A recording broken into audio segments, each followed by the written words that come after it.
नमस्कार दोस्तों, अनुभव इंस्पायर्ड यूट्यूब चैनल पर आपका दिल से स्वागत है। दोस्तों, मन शांत क्यों नहीं होता है? लोग पूजा करते हैं लेकिन फिर भी मन को शांति नहीं मिलती है। मन को शांति कैसे मिल सकती है, इस संबंध में एक कथा प्रचलित है। इस कथा का संदेश यह है कि किन कारणों से किसी व्यक्ति का मन शांत नहीं होता है। कथा के अनुसार किसी गांव में एक महिला बहुत धार्मिक स्वभाव वाली थी। वह साधु सन्यासियों का सम्मान करती थी। हमेशा पूजा पाठ करने के बाद भी उसका मन अशांत ही रहता था। एक दिन उसके गांव में प्रसिद्ध सन्यासी आए। संत घर घर जाकर भिक्षा मांगते थे। गांव में भ्रमण करते हुए संत उस महिला के घर भिक्षा मांगने पहुंचे। महिला ने संत को खाना देते हुए कहा कि महाराज, जीवन में शांति कैसे मिल सकती है? सच्चा सुख कैसे मिल सकता है? कृपया मेरे प्रश्न का उत्तर दें। संत ने कहा कि इसका जवाब मैं कल दूंगा। अगले दिन संत महिला के घर फिर आने वाले थे। इस वजह से महिला ने संत के लिए खीर बनाई। संत महिला के घर पहुंचे। उन्होंने भिक्षा के लिए महिला को आवाज लगाई। महिला खीर लेकर बाहर आई। संत ने खीर लेने के लिए अपना कमंडल आगे बढ़ा दिया। महिला ने देखा कि कमंडल के अंदर गंदगी है। वह बोली, महाराज, आपका कमंडल तो गंदा है। संत बोले कि कोई बात नहीं, आप इसी में खीर डाल दो। महिला ने कहा कि नहीं महाराज, ऐसे तो खीर खराब हो जाएगी। आप कमंडल दें, मैं इसे धोकर साफ कर देती हूं। संत ने पूछा कि मतलब जब कमंडल साफ होगा तभी आप इसमें खीर देंगी? महिला ने कहा कि जी महाराज, इसे साफ करने के बाद ही मैं इसमें खीर दूंगी।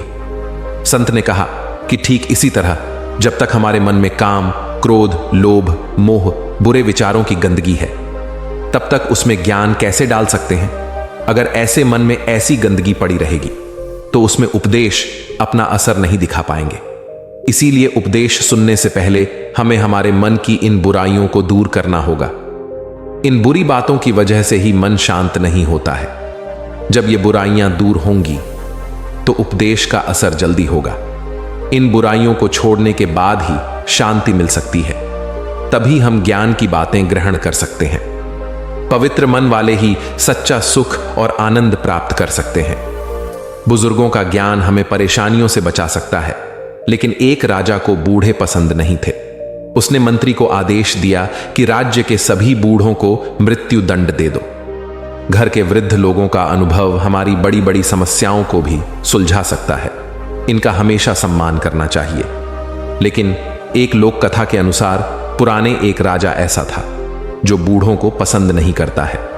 उस राजा ने अपने मंत्री को आदेश दे दिया कि बूढ़े लोग हमारे किसी काम के नहीं हैं, हमेशा बीमार रहते हैं, कोई काम नहीं करते। इनकी वजह से राज्य का धन बर्बाद होता है। इसीलिए राज्य के सभी बूढ़ों को मृत्यु दंड दे दो। राज्य के लोगों को जैसे ही यह आदेश मालूम हुआ, सभी बूढ़े राज्य छोड़कर दूसरी जगह चले गए। यह राज्य हिमालय के पास ही स्थित था। इसी राज्य में एक गरीब लड़का भी रहता था। वह अपने पिता से बहुत प्रेम करता था। उसके पास इतना धन भी नहीं था कि वह घर छोड़कर दूसरे राज्य जा सके। इसीलिए उसने अपने पिता को घर में ही छिपा लिया। पिता पुत्र किसी तरह घर में रहकर समय निकालने लगे। कुछ समय बाद उस राज्य में अकाल पड़ गया। राजा को समझ नहीं आ रहा था कि अब अन्न की व्यवस्था कैसे की जाए। उन दिनों भीषण गर्मी भी पड़ रही थी।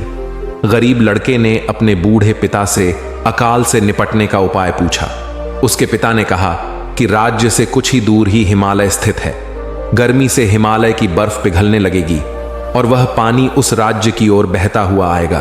वह पानी यहां आए इससे पहले तुम एक काम करो, राज्य के मार्ग पर दोनों तरफ हल चला दो। उस लड़के ने पिता की बात मानकर अपने साथियों को यह बात बताई, लेकिन किसी ने उसकी बात पर भरोसा नहीं किया।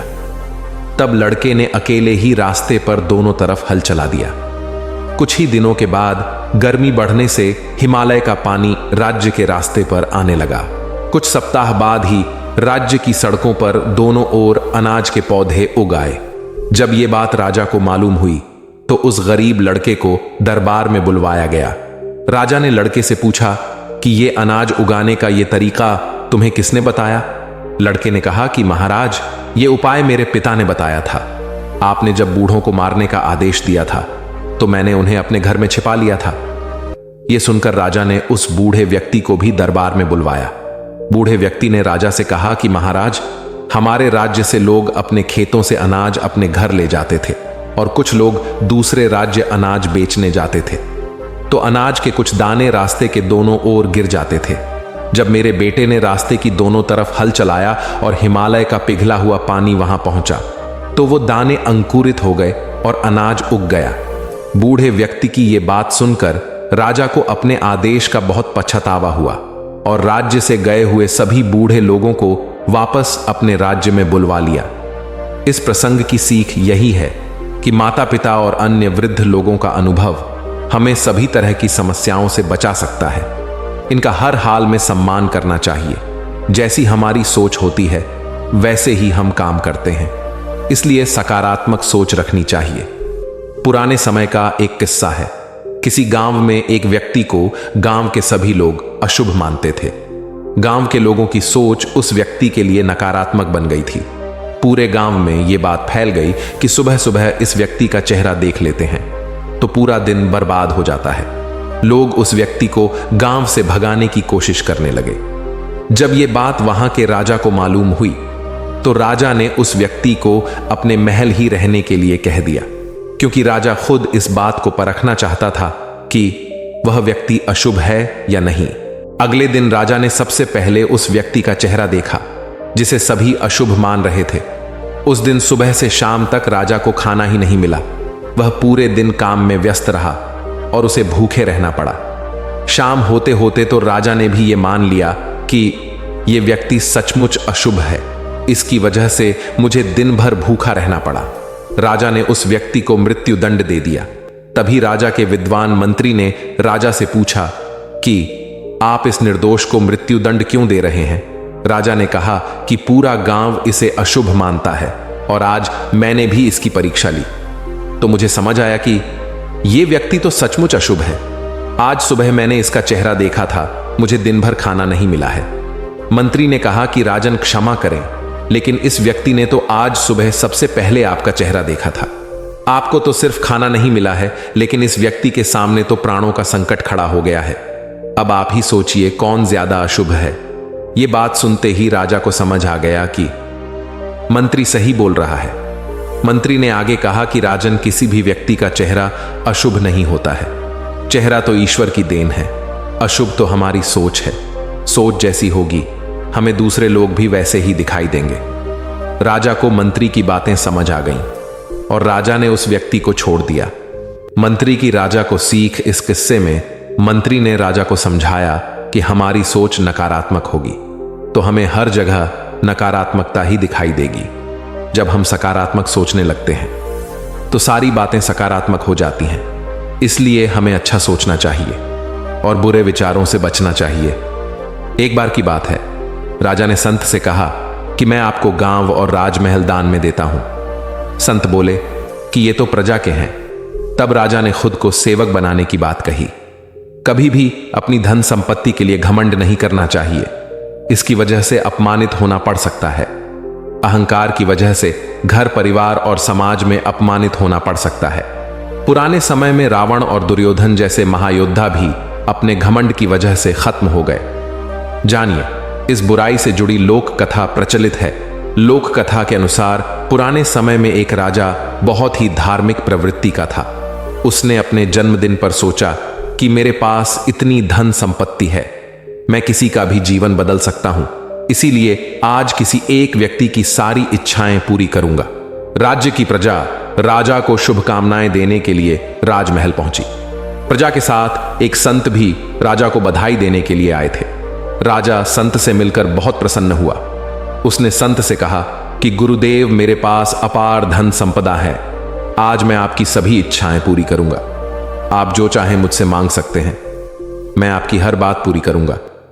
संत ने कहा कि मैं तो वैरागी हूं, मुझे किसी चीज की जरूरत नहीं है। अगर आप कुछ देना ही चाहते हैं तो अपनी इच्छा से मुझे कुछ भी दान दे सकते हैं। संत की बात सोचकर राजा सोचने लगा कि वह संत को क्या दे। राजा ने कहा कि मैं आपको एक गांव दे देता हूं। संत बोले कि नहीं महाराज, गांव तो वहां रहने वाली प्रजा का है, आप तो सिर्फ उस गांव के रक्षक हैं। राजा ने अपना महल दान में देने की बात कही। संत बोले कि यह भी आपके राज्य का ही है। यहां बैठकर आप प्रजा के लिए काम करते हैं। यह आपकी प्रजा की संपत्ति है। बहुत सोचने के बाद राजा बोला कि आप मुझे अपना सेवक बना लें, मैं खुद को समर्पित करता हूं। संत ने कहा कि नहीं महाराज, आप पर तो आपकी पत्नी और बच्चों का अधिकार है, मैं आपको अपनी सेवा में नहीं रख सकता हूं। यह सुनकर राजा परेशान हो गया। उसने कहा कि गुरुदेव, अब आप ही बताएं, मैं क्या दूं? संत ने कहा कि राजन, आप मुझे अपना अहंकार दे दीजिए। अहंकार का त्याग करें, क्योंकि यही एक ऐसी बुराई है जो इंसान आसानी से छोड़ नहीं पाता है। अहंकार की वजह से व्यक्ति के जीवन में कई परेशानियां आती हैं। रावण, कंस और दुर्योधन भी अहंकार की वजह से ही मृत्यु को प्राप्त हुए और उनके वंश का नाश हो गया। ये बातें सुनकर राजा को अपनी गलती का एहसास हो गया।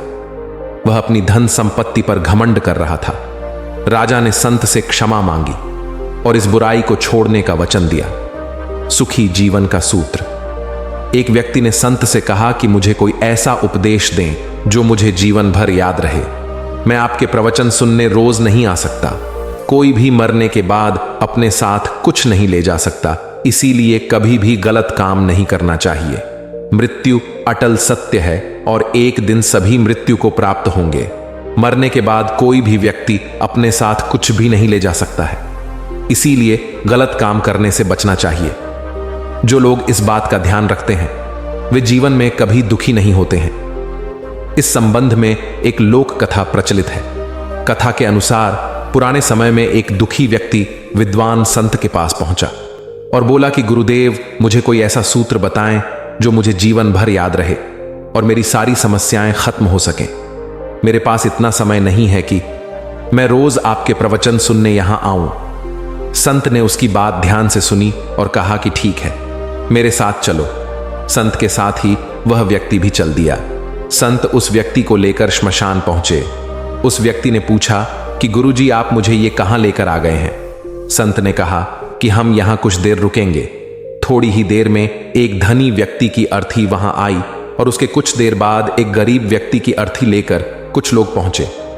अमीर और गरीब दोनों लोगों के शवों को श्मशान में जला दिया गया। इसके बाद संत उस व्यक्ति को लेकर अपने आश्रम लौट आए। संत ने उससे कहा कि तुम कल फिर आना, मैं तुम्हें कल उपदेश दूंगा। अगले दिन सुबह सुबह ही वह व्यक्ति फिर से संत के पास पहुंच गया। संत उसे लेकर श्मशान पहुंचे।